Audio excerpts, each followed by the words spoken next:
Moi drodzy, witam was wszystkich bardzo serdecznie w kolejnym materiale na kanale Arachnohobia, hodowla ptaszników.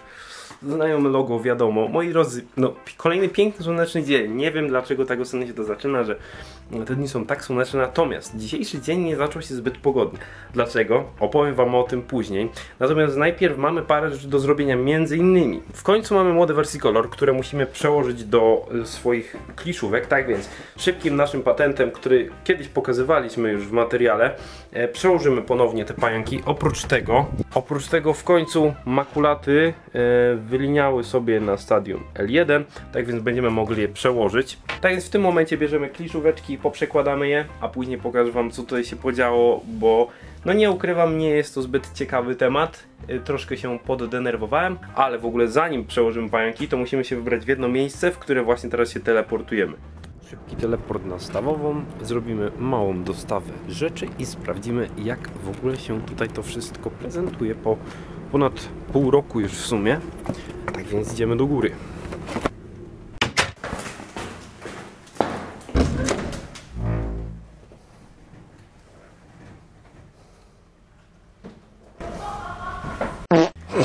Inspekcja pracy przyszła.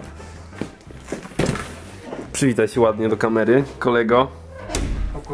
Pokój ludziom dobrej duszy woli. Tak więc, moi drodzy, no sklep dalej stoi.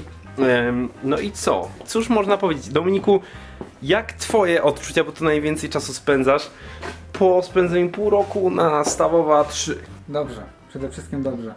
Nie ufam ci, stary, jak mówisz takim tym. Ludzie będą pisać ciekawe, ile ci dałem za taką odpowiedź. Ale cóż, no tak to wygląda. Oferta tutaj cały czas się w sumie poszerza. Cały czas dochodzą jakieś nowe pajączki. Dzisiaj przyjechały na przykład takie samice chromki, praktycznie no dorosłe już. Jakieś latrodektusy cały czas mamy. A i właśnie, ważna rzecz, którą chciałem też pokazać. Moi drodzy, te zraszacze, pewnie wam wrzucę jeszcze z hodowli, jak to działa, ale nie napompowane. Wdrożyliśmy tutaj do oferty też te zraszacze na nóżkę, bo to oczywiście leży sobie na ziemi i klikamy nóżką. Tak więc mamy je stacjonarnie tutaj w Katowicach i mamy je też w sklepie internetowym. No ale powiem ci, że wygląda tutaj wszystko bardzo dobrze. Dbasz o to miejsce. Trzeba. A tutaj nie wiem, czy pokazywałem widzom tą koszulkę, którą przywiozłem z Animalconu. Na Facebooku ją wrzucałem, podpis Briana, tutaj też na tym identyfikatorze, więc taka, no myślę, bardzo fajna pamiątka z wyjazdu. Lodówka smakowitości. Mam nadzieję, że mi YouTube nie zablokuje tego filmu teraz. Szczurki, szczureczki, moi drodzy, no zapraszam, słuchajcie, cały czas dostępne tutaj u nas stacjonarnie. Jeżeli ta czaszka wam się wydaje taka wielka, to... Nie widzieliście? Tylko dlatego, że jestem mały.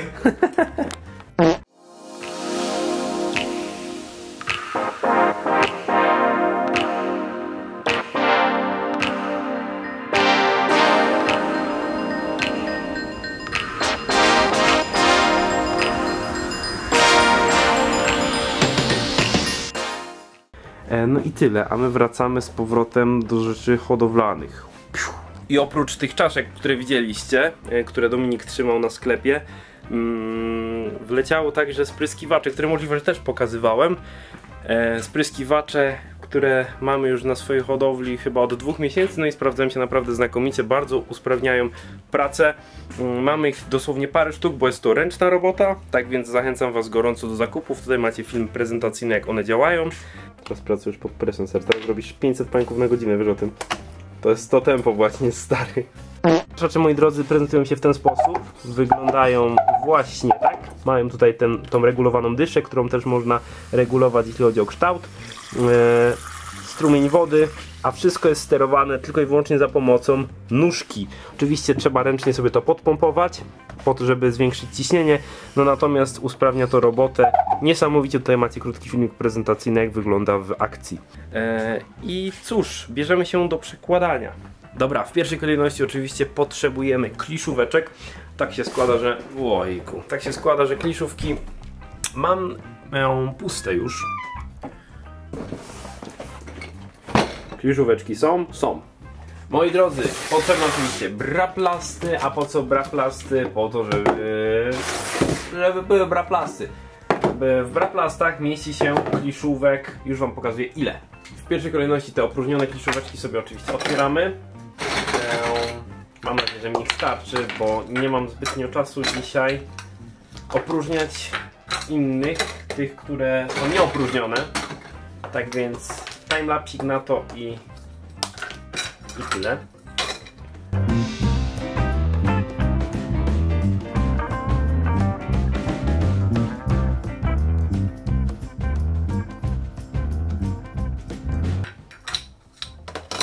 Moi drodzy, normalnie w Braplaście mieści się 25 kliszówek, natomiast jeśli ułożymy je w sobie w tak zwane karo, to uzbieramy ich 30 na piętrze. Jest to właśnie dobre do napełniania kliszówek, ponieważ one nam się tu nie przesuwają, nie wywracają. Teraz napełniamy sobie wszystkie te Braplasty i będziemy uzupełniać je torfem. Ile jest nam potrzebnych takich kliszówek? Strzelam? Nie strzelam, bo na końcu odcinka będzie konkurs, w którym będziecie mogli wygrać 2 makulaty. Tak, będziecie musieli wytypować. Już teraz możecie typować, ile jest makulat. W wersji kolor wiem, ile jest, tak więc przygotuję sobie chyba 60 zostało tych wersji kolor.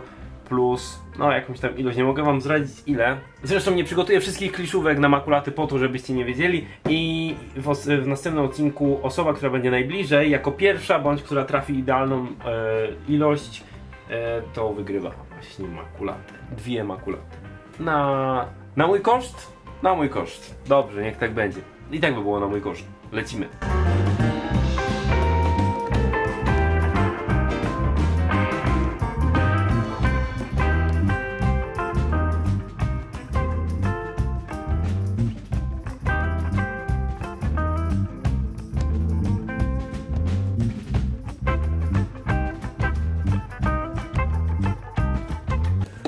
No i dobrze, w momencie kiedy mamy napełnione te nasze Braplasty, mamy ich raz, 2, 3, 4, 5, 6 razy 30, czyli to jest 180 kliszówek. Wiem, że to nam na pewno nie wystarczy, natomiast na wersji kolor oraz część makulat, którą myślę, że wam mogę pokazać, jak najbardziej. Część makulat na pewno też będę przekładał w pakietach chwilowo do grupóweczek, takich po 10 sztuk, po to, żebyście mogli sobie kupić na sklepie w lepszej cenie. Tak więc zapraszam, bo one już są tam wrzucone. Pakiety po 10 sztuk można też kupić pojedynczo. Podsumowując, napełniamy je teraz torfem, no i zaczynamy przekładać pająki. Dobrze, moi drodzy, napełniam teraz Braplasty rozrobione włóknem kokosowym. Sypiemy sobie tak, o.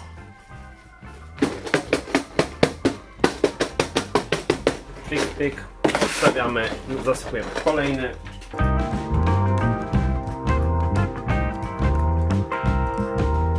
I pyk, mamy w miarę fajnie, równomiernie porozkładany ten torfik. W tym momencie przydałaby nam się strzykawa, bo musimy to wszystko każdy z osobna ponabijać. Natomiast tej strzykawki nie mamy i mamy taki marker. Ale mamy taśmę klejącą. Zatem zrobimy sobie takie zgrubienie.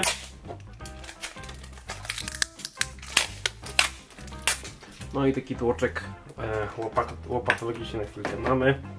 Ubijamy sobie wszystkie te kliszówki. Chyba go nawet trochę za bardzo nabiłem, ale to polecam. No i lecimy teraz. Każdą kliszóweczkę wbijamy osobno. Pyk. Takie ubijanie ma na celu sprawić, aby pająk nie zakopywał nam się tutaj w ten torf. Był on troszkę bardziej zbity, no wiadomo, że finałów i tak te pająki sobie to za jakiś czas będą rozbijać. Lecimy z całą resztą, no i zaczynamy przekładanie. Dobra, kliszóweczki mamy napełnione, tak więc teraz je stąd wyciągamy i zaczynamy przekładać te oto zgredy.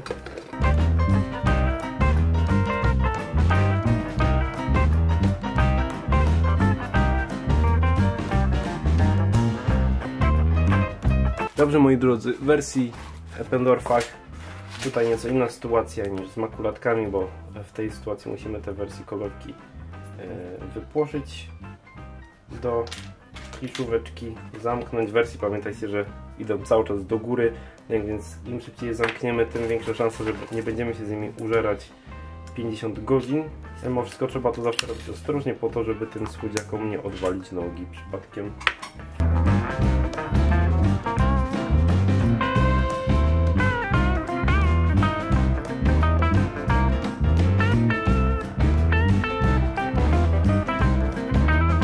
Dobrze, moi drodzy, skończyliśmy wersję kolor, lecimy z makulatami, no i zmierzamy ku końcowi. Wersja kolor oczywiście dostępne na sklepie, a teraz makulaty. Dobrze, moi drodzy, makulatki, no tutaj niestety nie ma innej opcji jak duży braplast, duża samla, a to dlatego, że one strasznie uciekają i ja pozwolę sobie teraz nagrać TikToka po to, żeby troszkę go tam znowu rozruszać, tak więc momentu otwierania nie zobaczycie, ale jest dostępny na profilu, tak więc zapraszam. Dobrze, moi drodzy, mrówki rozgonione, trochę nam się rozbiegały, patrzę, czy na łapach nie mam, ale nie. Film wydaje mi się, że wyszedł spoko, możecie go sobie zobaczyć, a teraz wyłapujemy je tutaj. Wyłapiemy co prawda część, ponieważ punkt pierwszy, nie mam już za dużo czasu. Punkt drugi, nie chcę ich wszystkich przykładać do kliszówek, ponieważ no, na pewno wszystkie z nami nie zostaną. A punkt trzeci to, nie mam tyle kliszówek przygotowanych, ile tutaj jest pająków.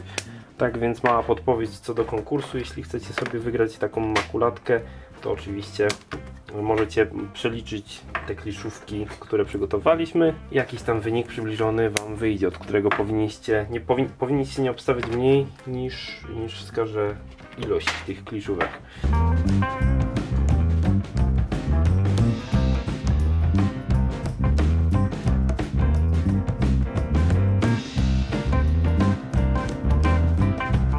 No i dobrze, skoro pajączki już mam przełożone, ja zasadniczo na ten dzień już nic więcej nie mam zaplanowanego, a szkoda, bo liczyłem, że dzisiejszy dzień będziemy świętować otwarciem kokonu Ephebopus murinus. No właśnie, czemu nie mówię wam o żadnym kokonie Ephebopus murinus? Otóż mówiłem wam o pewnym kokonie, który mieliśmy od początku roku na półce regałowej, natomiast chciałem go pozostawić w tajemnicy po to, żeby nie zapeszyć, no ale jak widać nawet to mi się nie przydało. Moi drodzy, pierwszy kokon, który został złożony, zasadniczo nie wiem czy na tej hodowli, czy on został tutaj już przywieziony, bo znaleźliśmy go świeżo po ściągnięciu terrarium z busa, był właśnie od samicy Ephebopus murinus. To terrarium tak hucznie zapowiadałem, no niestety samica zjadła ten kokon, dosłownie ja już byłem pewny, że tam będą piękne nimfy dwójeczki świeżo przed linieniem na L1, natomiast no pech chciał i go zjadła. Ale gdyby na tym się zakończyło, to byłbym w 100% z tym ok, ponieważ takie są realia hodowania pająków. Natomiast nagrywając potem film dla rybnik.pl w związku z tą nominacją do Człowieka Roku 2023, w ogóle bardzo dziękuję wszystkim za głosy. Dzisiaj już ostatni dzień, jak to nagrywam, głosowania. Pewnie jak odcinek wyjdzie, to już będą wyniki. Zakładam, że skończyliśmy na drugim miejscu, natomiast tak czy siak bardzo, bardzo mocno wam wszystkim dziękuję, bo głosów było bardzo, bardzo dużo. Nagrywaliśmy tutaj film w tym kadrze, patrzę, samica makulata chodzi sobie po terrarium, no i niestety widziałem, że coś jest z nią nie tak. Okazało się, że złapała. Ma syndrom dyskinetyczny, czyli ten taki moment, w którym pająk pulsuje, wydaje się jakby linią, natomiast linką tego w żaden sposób nazwać nie można. Jest to prawdopodobnie jakaś bakteria, wirus bądź jakiś grzyb. Ciężko jeszcze jakąkolwiek taką właściwą diagnozę tej choroby.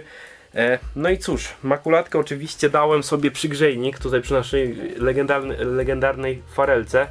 No i wygląda w ten sposób, można powiedzieć dość miernie, natomiast no już sobie w jakiś tam sposób chodzi. Ostatnio w ogóle uratowałem Psalmopous irminia, dorosłą samicę właśnie też z tego stanu.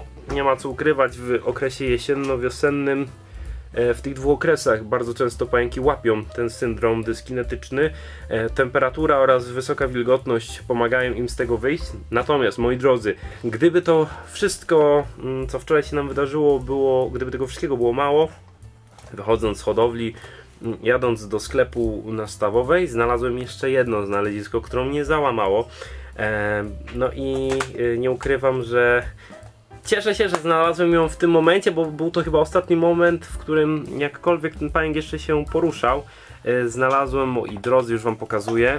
Tutaj zdjęcie w ogóle od Morfa, Linotelephalax, ale to nie jest Linotelephalax, bo jest to, moi drodzy, samica Synestis sp. blue, która także złapała ten dyskinetyczny syndrom. Jak widzicie, ona mi nic tu nie jest w stanie zrobić. Ja ją wczoraj wziąłem, bo myślałem, że jest martwa w terrarium, bo leżała podkulona, wrzuciłem jej akurat karaczana, tak z ciekawości, ale jak widzicie, dorwało ją to dziadostwo. Tym dużym pająkom znacznie dłużej zajmuje wyjście z tego stanu. Tak więc myślę, że będę wam robił na bieżąco aktualizacje, bądź zrobimy z tego taki kompleksowy, fajny materiał, jeśli chodzi o radzenie sobie z tą chorobą. Tutaj to nie wiem, czy ta makulata nie ma nóżki przyciśniętej, już jej to muszę spróbować naprawić. No ale tak, jeśli byście złapali coś takiego, to działajcie póki nie za późno. Grzejnik, oczywiście nie dawajcie pająków na grzejnik, bo je ugotujecie z delikatnym dystansem. Ten grzejnik jest włączony na ten moment jeszcze na dość wysoką temperaturę. Samiczka wczoraj została położona przeze mnie w tej pozycji do góry nogami, czyli karapaksem w dół. No i odwróciła się w nocy. Teraz ją znowu odwróciłem, żeby sprawdzić, czy ona na tych siłach zyskuje, czy jest coraz gorzej, ale no nie wiem, ciężko mi powiedzieć, czy ona z tego wyjdzie. W każdym bądź razie myślę, że to na ten moment jedyne, co mogę dla niej zrobić.